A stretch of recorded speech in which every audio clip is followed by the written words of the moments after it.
Step into Japan's bubble economy, a time travel experience. You close your eyes and take a deep breath. The world around you begins to shift. The familiar sounds of the present fade away, replaced by the hum of a distant city. When you open your eyes, you are no longer in your own time. You are standing in the middle of Tokyo, and the year is 1987. The air is filled with the scent of expensive perfume and freshly lit cigars. Neon lights flash above you, illuminating the streets of Ginza. Everywhere you look, people walk with confidence, dressed in designer suits and elegant dresses. The roads are lined with Ferraris and Rolls-Royces, their polished surfaces reflecting the glow of the city. A businessman steps past you, laughing as he talks into the latest mobile phone. You hear a conversation nearby. A young investor brags to his friend that he just bought an apartment in Shinjuku, expecting its value to double in a few months. Money flows so easily that people believe wealth will only continue to grow. You turn a corner and step into the entrance of an exclusive nightclub. The doors open, and a wave of music and energy crashes over you. Inside, hundreds of people dance to the pounding rhythm of Eurobeat. Women in fashionable dresses wave large feathered fans, while executives throw back glasses of whiskey. The city is alive with celebration, and you are in the center of it all. This is Japan's bubble economy, a time of unstoppable wealth and limitless ambition. Everything feels perfect, but you have the sense that this cannot last forever. You are about to experience it all. The rise, the peak, the inevitable fall. This is not just a history lesson. This is a journey. The past is waiting for you. Living the dream inside Japan's bubble economy. A warm evening breeze sweeps through the streets of Ginza as you step out of a taxi. The pavement gleams beneath the glow of towering neon signs advertising Chanel, Rolex, and Cartier. The city is alive with energy, the hum of conversation, laughter, and the occasional roar of a Ferrari accelerating down the boulevard. You adjust the cuffs of your Armani suit and step onto the sidewalk. Around you, well-dressed businessmen, foreign investors, and elegant women move with a sense of purpose. The air smells of expensive cologne and imported whiskey. A suited man waves you forward, guiding you into a high-rise building where an exclusive business gathering is taking place. The moment you enter the lounge, a group of executives welcomes you, glasses of whiskey in hand. They raise a toast, celebrating their latest deal. Someone leans over and grins. Next year, we will own half of Manhattan. The room erupts in laughter. From the windows, Tokyo stretches out endlessly before you, a sea of glowing lights. This is the center of the financial world. The city's land is so valuable that the Imperial Palace grounds alone are said to be worth more than the entire state of California. Japanese companies are buying up America, acquiring properties like Rockefeller Center and Pebble Beach. Wealth is limitless, and you are in the middle of it. The era of unstoppable wealth. A private elevator takes you down to street level, where a luxury car is waiting. The driver speeds toward Akasaka, Tokyo's elite entertainment district. Soon you arrive at one of the city's most exclusive restaurants, where a group of young investors is dining. The sushi melts in your mouth and the conversation is electric. The Plaza Hotel in New York is next, someone says, tapping his cigarette against an ashtray. It is not a joke. Japanese companies are on a global buying spree. Money is being poured into stocks, real estate, and luxury assets. You take a sip of whiskey, listening to the confidence in their voices. Land prices have been rising for years. The stock market has climbed to levels once thought impossible. Loans are easily available with banks eager to lend. People are buying properties not to live in, but to sell for a profit in just a few months. The world belongs to those who move fast. The ultimate nightlife experience, Juliana's Tokyo. The music hits you before you even step inside. The doors swing open, revealing a club pulsing with energy. The dance floor is packed with people moving to the rhythm of Eurobeat. A woman in a shimmering dress hands you a feathered fan. You step onto the platform, waving it in time with the beat as cheers erupt around you. The air is thick with the scent of perfume and champagne. A salaryman in a designer suit stands beside you, arms raised in triumph. His company paid for his entire night.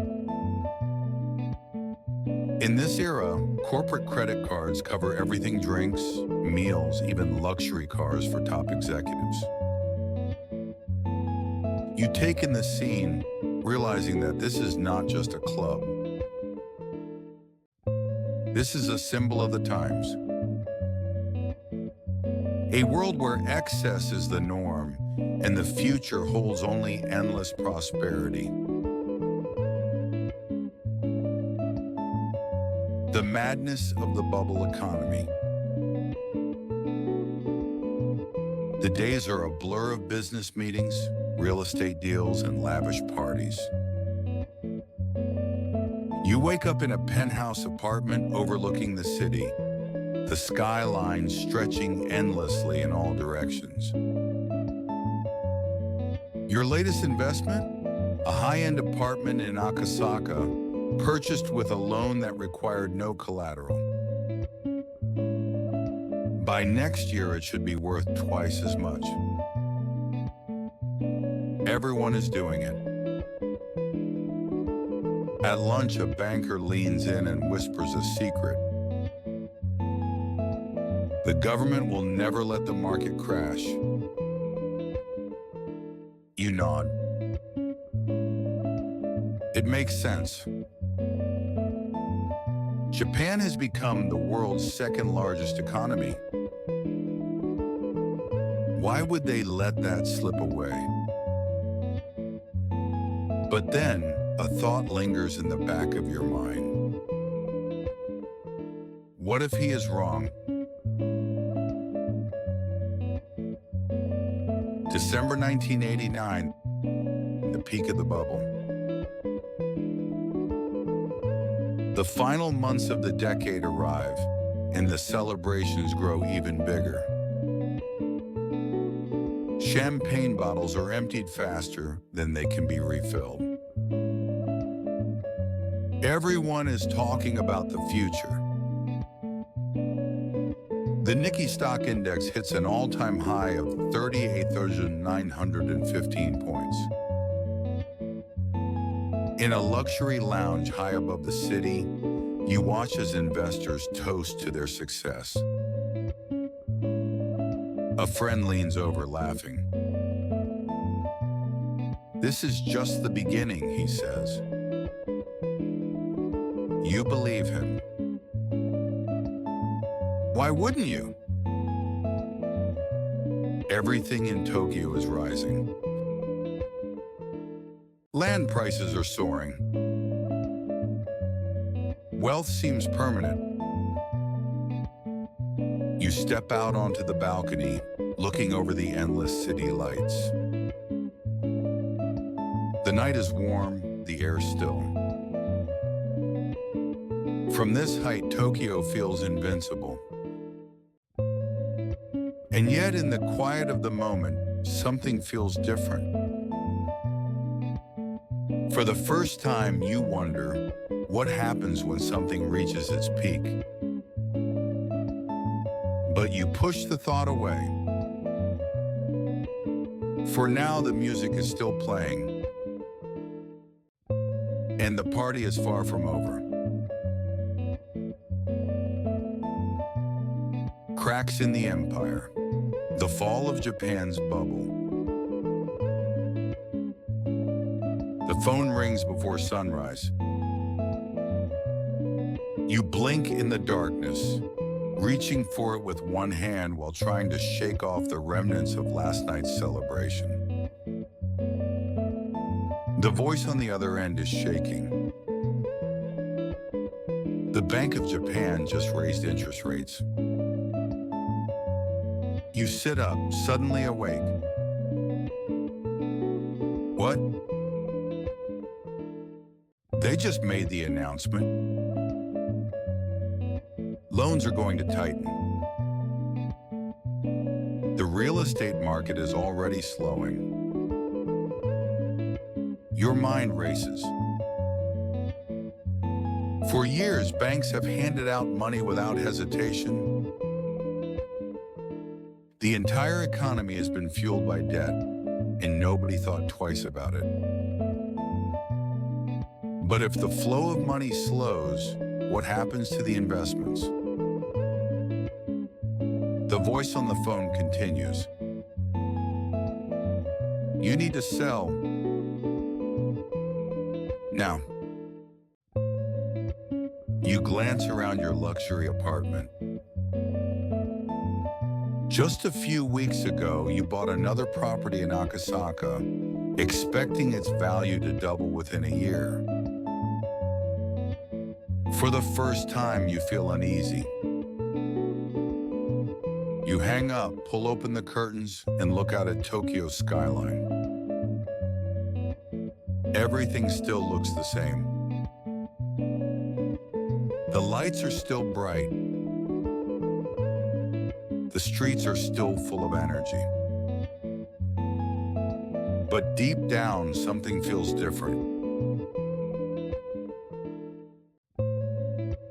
January 1990, the first signs of collapse.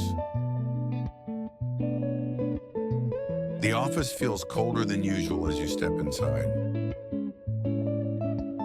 The usual laughter and confidence are gone. Instead, everyone is gathered around the stock market ticker, watching in silence. The numbers are no longer climbing. They are falling. One of your colleagues forces a smile. It's just a market correction, he says, tapping his cigarette against an ashtray. No big deal. You nod, but your stomach tightens. A few days later, a banker calls. His voice is tense. We need to discuss your loans. At first, you do not understand. Banks never hesitated to approve financing before. But now they are reviewing loans, asking questions they never asked before. The first warnings are here, but most people refuse to believe them. The market always bounces back, they say. But then something happens that no one expects. The Nikkei crashes, Japan's stock market implodes. It is a Friday. The end of the year is approaching, and investors are preparing for another year of unstoppable growth. But this morning feels different. The Nikkei index has been falling for weeks, but today it accelerates. The drop is no longer small. It is sharp, relentless. By noon, panic spreads across the trading floor. Phones ring nonstop. Traders shout orders, their voices rising with urgency. You watch the numbers flash across the screen. 38,000 points. 36,000. 32,000. Within hours, the Nikkei has lost billions in value. A colleague grabs your arm. His face is pale. We need to sell. But it is already too late. The banks begin to panic. By the end of the month, the phone calls become more frequent. Landowners are trying to sell their properties, but no one is buying. The real estate market, once an unstoppable force, has suddenly frozen. You visit a bank to discuss an upcoming investment. The manager greets you with a forced smile, then slides back the paperwork. Unfortunately, we are tightening lending policies, he says. You stare at him. You approved this loan last month. He nods, but his hands are folded tightly on the desk. We have to be more cautious now. The meeting ends without a deal. As you step outside, you see a group of investors standing on the sidewalk, whispering among themselves. The banks are retreating. For the first time, people are beginning to realize what this means. Real estate prices start to collapse. The rumors spread quickly. Companies that borrowed massive amounts of money expecting land values to rise forever are suddenly unable to pay their debts. A friend calls you late one evening. My office building in Ginza just dropped in value by 20%. You do not believe him at first, but then you check the latest property reports. The numbers confirm it. Real estate, once the safest investment in Japan, is collapsing. You look at your own portfolio. Just a few months ago, your assets were worth more than you ever imagined. Now they are disappearing.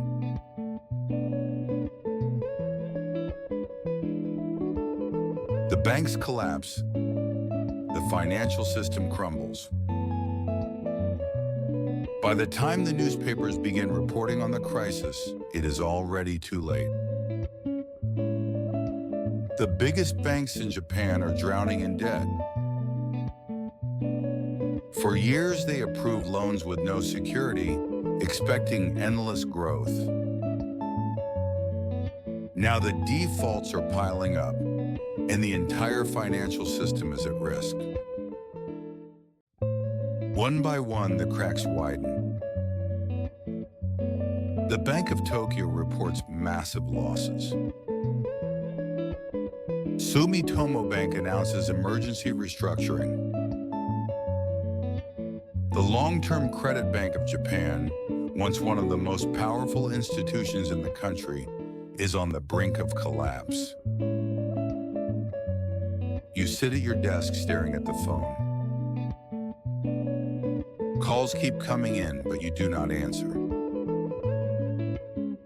There is nothing left to say. The social fallout, desperation sets in. A cold winter wind rushes through the streets of Shinjuku. You walk past empty bars and shuttered shops.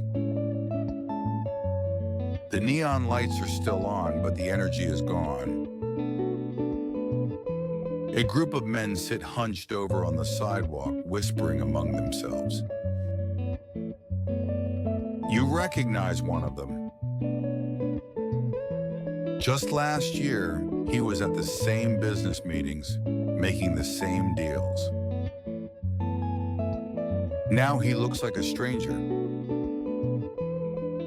You turn a corner and see another familiar face, a former investor you used to work with. He is staring blankly at a stock market report in a newspaper, as if hoping the numbers will change. You take a deep breath, exhaling into the cold night air. It is over. The numbers tell the story. By the end of the year, Japan's economy is unrecognizable. The Nikkei index has fallen from 38,000 points to below 15,000. Real estate prices have dropped by as much as 80% in some areas.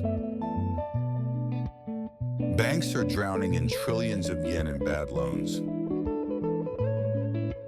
The economic miracle has become a cautionary tale. And the worst part is, this is just the beginning. The lost decade begins. It is now 1990. Japan's economy has not recovered. In fact, it has sunk even deeper. Corporate layoffs have skyrocketed. Graduates are struggling to find jobs. Lifelong employment, once a promise, is no longer guaranteed. The bubble era is now nothing more than a memory. You stand on a quiet Tokyo street looking up at the skyline. The buildings are still there, but the confidence is gone. A gust of wind rattles the empty storefronts. And you wonder, how did it all fall apart so quickly? The lost decade, life after the collapse. A cold wind rushes through the streets of Tokyo as you step out of a coffee shop. The neon lights still flicker, but the energy of the city has changed. The laughter and confidence that once filled the streets have disappeared. It is now 1990. The bubble has burst, but the damage is far from over. The economy has not recovered. In fact, it has only sunk deeper into crisis. Shinjuku, once a district of luxury and wealth, is now filled with empty storefronts. Former salarymen, once the kings of corporate Japan, stand in long lines outside job placement offices. Many do not know how to start over. They spent their entire lives believing in one thing, the promise of lifelong employment. But that promise no longer exists. The banking crisis deepens. The banks that fueled the economic boom are now in ruins. They are drowning in bad loans, unable to recover. The government steps in with rescue plans, but the damage is too great. You walk past a newspaper stand and glance at the headlines. Another major bank fails. Unemployment reaches record levels. Japan's economy stuck in recession. You hear conversations around you. This company is cutting half its staff. I send out 100 applications. No one is hiring. You check your own finances. Investments that once made you rich are now worthless. You hesitate before opening your bank statement, already knowing what you will see. A deep red number. The vanishing jobs. For decades, Japanese workers believed in stability. Companies hired employees straight out of university and promised them jobs for life. The system was simple: loyalty was rewarded, and in return, workers devoted their entire lives to their employers. But now everything has changed. One afternoon, you visit a friend who worked for one of Japan's largest corporations. You find him sitting alone in a small apartment, staring at an unopened letter. "They let me go," he finally says, his voice hollow. You glance at the letter on the table. It is his official termination notice. He was supposed to retire with honor, with decades of service behind him. Instead, he was handed a severance check and shown the door. You do not know what to say. No one does. The stock market becomes a graveyard. The stock exchange, once a symbol of limitless wealth, is now a place of silent despair. Traders stare at the screens, watching the numbers move in slow motion. The Nikkei index, which once stood at 38,000 points, now hovers around 14,000. Some believe it will recover. Others are less hopeful. You step outside and watch an old investor toss his briefcase into a trash can. He does not say a word as he walks away. The rise of a new business model. Not everyone is suffering. You hear rumors of a new type of entrepreneur, young people who have no interest in the old corporate system.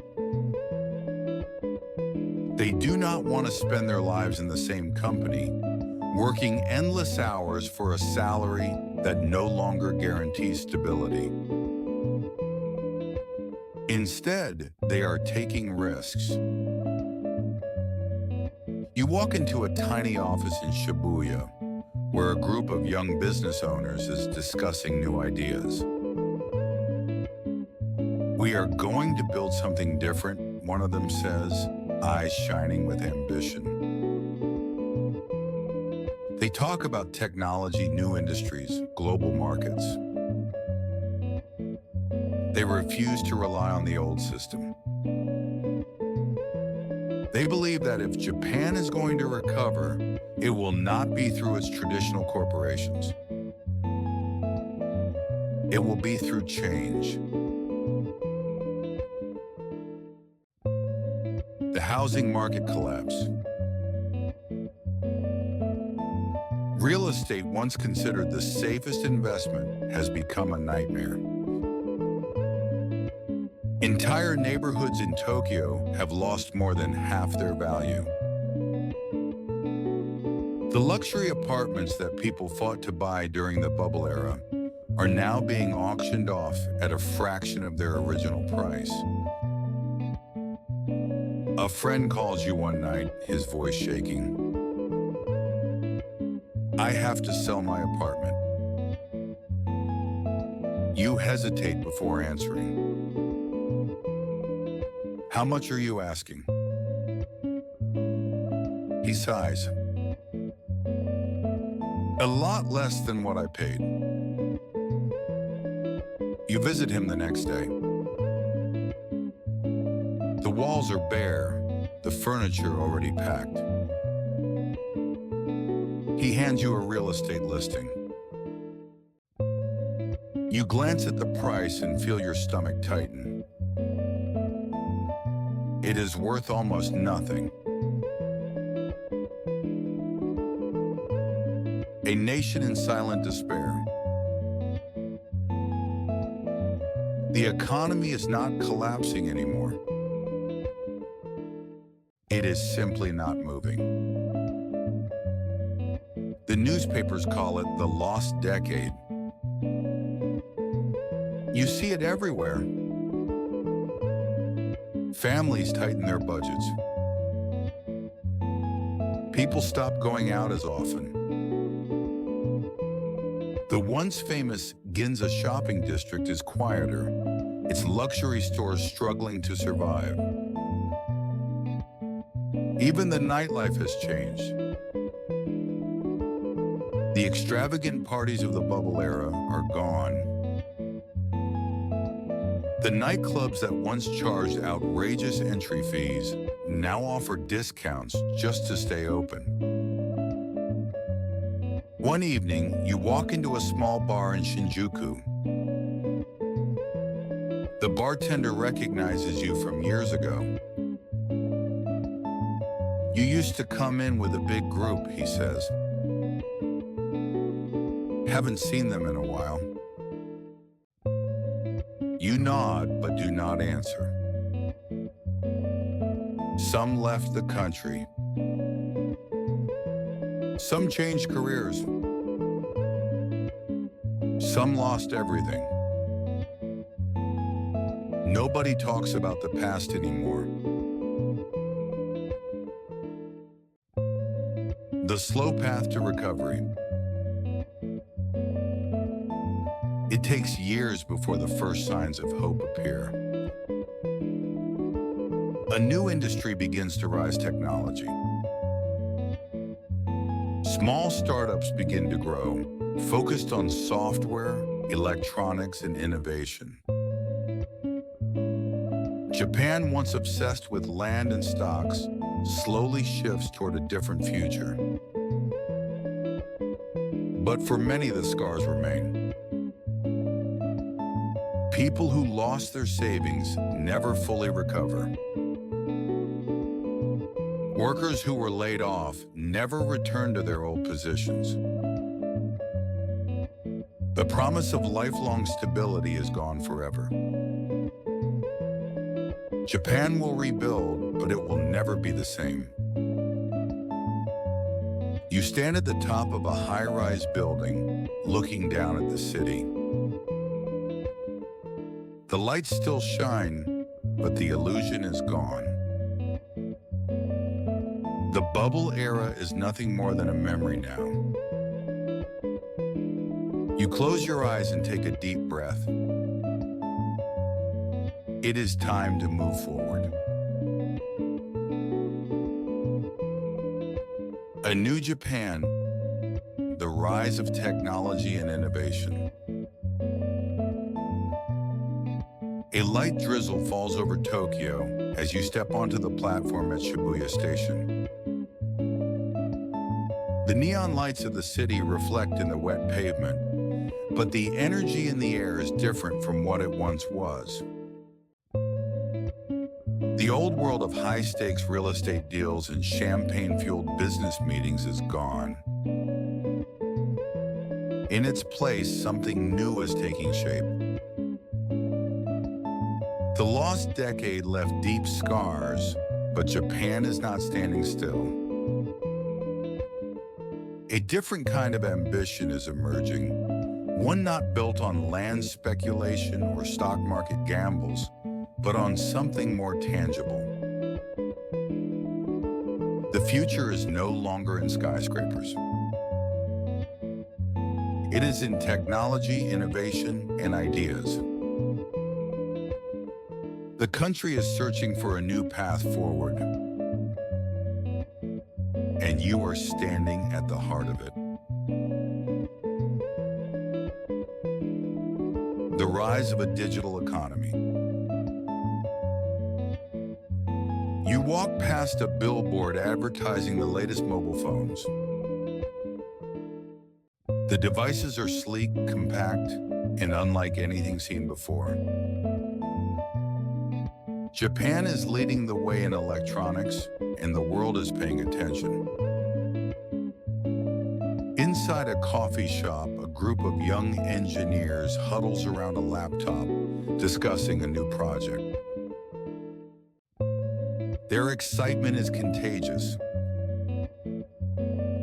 They are not interested in stock market speculation or real estate deals. They are building something real. One of them gestures to a prototype of a new electronic device. "This will change everything," he says. You lean in, watching the screen light up. The world is moving fast, and for the first time in years, Japan is at the forefront of something big. The internet revolution begins. The sound of dial-up internet fills the air as you step into a small startup office in Akihabara. Rows of young programmers work late into the night, their screens filled with lines of code. The internet is still new, but its potential is limitless. One of the developers turns to you. "In a few years, we won't just be using the internet. We'll be living in it." You are not sure what he means, but you can feel the excitement in the room. Unlike the corporations of the past, these companies are not built on tradition. They thrive on risk, speed, and innovation. Japan's future is no longer tied to real estate. It is being rewritten in digital code. The global expansion of Japanese gaming. A large crowd gathers outside a video game store in Akihabara, waiting for the midnight release of the latest console. Japan's gaming industry is no longer just a national success. It has become a global phenomenon. Inside the store, posters of Mario, Final Fantasy, and Street Fighter cover the walls. A group of teenagers excitedly discusses the newest game. Unlike the financial world, which has been shaken by crisis, the gaming industry has only grown stronger. You glance at a magazine featuring an article about Japanese game companies. Nintendo, Sony, and Sega dominate the global market, the headline reads. For the first time in years, you feel a sense of optimism. This is an industry built not on speculation, but on creativity and passion. And it is only getting bigger. The transformation of Japan's economy. Despite the struggles of the past decade, Japan is adapting. The country is shifting from an economy built on land and stocks to one focused on technology, manufacturing, and innovation. You step into a sleek bullet train, watching the landscape blur past. The efficiency of the system is unmatched, a testament to Japan's ability to rebuild. The world may have once doubted Japan's ability to recover, but as industries evolve and new ideas take shape, one thing becomes clear. This country is not finished. It is just beginning a new chapter. Japan's global influence. You arrive at a business district where a conference on emerging technologies is taking place.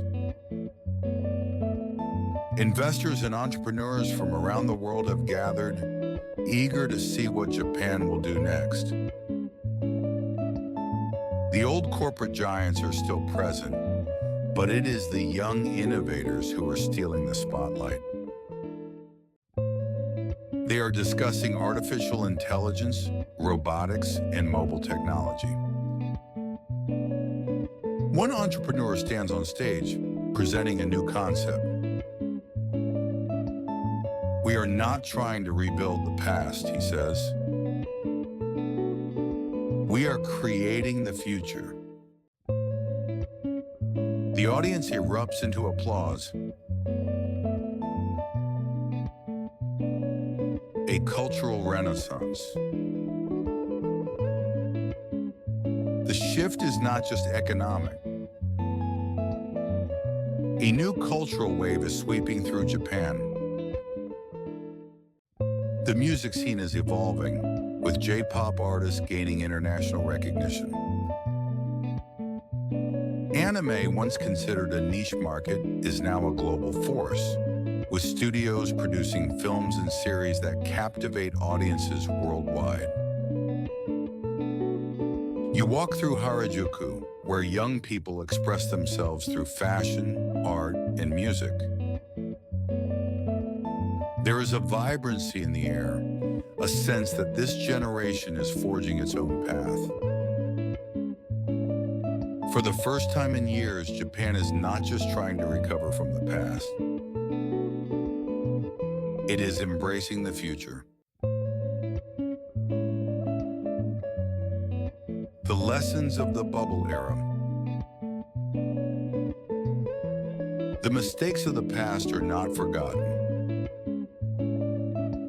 The collapse of the bubble economy left a lasting impact, a reminder of what happens when ambition turns into excess. But from the ashes of that era, something stronger is emerging. The country is learning. The new generation values sustainability over speculation, stability over rapid expansion. Japan is no longer chasing the impossible dream of endless economic growth. It is building something real. And this time, it is built to last. The legacy of Japan's bubble era, reflections on the past. The sun is setting over Tokyo, casting a golden glow over the skyline. The city is as vibrant as ever, yet something feels different. The energy of the 1980s, the rush of money, the belief that wealth would last forever, all of it is gone. In its place is something more measured, more thoughtful. You stand at the observation deck of a skyscraper, looking down at the city. The neon lights flicker to life one by one. The streets below are filled with people moving toward their destinations, but there is no longer the sense of urgency that defined the bubble era. The economy has changed. Society has changed. Japan has changed. The excesses of the past are now distant memories. The country has moved forward, yet the legacy of the bubble economy remains, shaping everything from financial policies to cultural attitudes about wealth and stability. It is time to reflect on what was lost, what was learned, and what remains. The shadow of the bubble era. Even though Japan has found new economic strength through technology and innovation, the scars of the collapse still linger. The real estate market has never fully recovered. The banking system remains cautious. The confidence that once fueled reckless ambition has been replaced by careful, deliberate decision-making. You hear stories from those who lived through the crash. A former executive who lost everything now runs a small cafe in a quiet corner of Shinjuku. He does not talk about his past much, but you can see it in his eyes when he counts the cash at the end of the day. Every yen is accounted for. Every decision is careful. A friend who once lived in a luxury apartment in Ginza now shares a modest home with his family in the suburbs. He tells you he prefers it this way. The high life was never real. You realize that the people who experienced the bubble era firsthand no longer chase wealth in the same way. Many of them learned the hard way that fortunes can vanish overnight. The country itself has learned that lesson too. A different approach to finance. Japan's financial policies have never been the same since the collapse. The government now moves cautiously, avoiding the kind of speculative lending that once fueled the bubble. Banks are more conservative. Companies focus on long-term stability rather than short-term gains. The days of limitless credit and unchecked spending are over. You visit an investment firm in Marunouchi, Tokyo's financial district. A young analyst explains how Japan's approach to finance has shifted. We don't take risks the way they did in the 1980s, he says. That era was a fantasy. Now we focus on slow, steady growth. You glance around the office. The confidence is still there, but it is different from before. It is not arrogance. It is resilience. Japan is still an economic powerhouse, but it has no illusions about repeating the mistakes of the past. The real estate market, a ghost of its former self. You take a walk through Ginza, passing by luxury department stores and high-end boutiques. The area is still prestigious, but real estate prices, even after decades, have never returned to their bubble-era peak. You recall stories from the past, when the land beneath the Imperial Palace was said to be worth more than the entire state of California. When businessmen bought properties not for their value, but because they expected prices to double within months. That world is gone. Today, real estate is still valuable, but there is no longer the belief that prices will rise forever. New investors are cautious. People buy homes to live in, not to speculate. The market is stable, but it no longer drives the economy the way it once did. Work culture, the end of the salaryman era. The crash of the bubble era changed Japan's work culture forever. The promise of lifelong employment, once the foundation of Japanese society, is no longer guaranteed. The younger generation no longer expects to stay in the same company for their entire careers. You meet a group of young professionals at a cafe in Shibuya. Unlike their parents, they do not wear suits. They work in technology startups, freelance careers, and international businesses. They value flexibility over stability. One of them sips his coffee and leans back in his chair. The old system doesn't work anymore, he says. People used to think a company would take care of you forever. That was never true. You nod, remembering the corporate culture of the 1980s where workers sacrificed everything for their companies. That world still exists in some places, but it is fading. The workforce has changed, and with it, the culture of Japan. The cultural impact, a shift in priorities. Beyond economics, the collapse of the bubble era changed how people view life itself.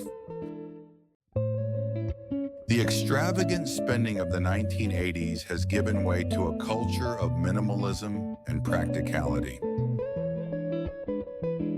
You step into a small boutique in Harajuku, where a new generation of designers is creating fashion inspired by simplicity rather than excess.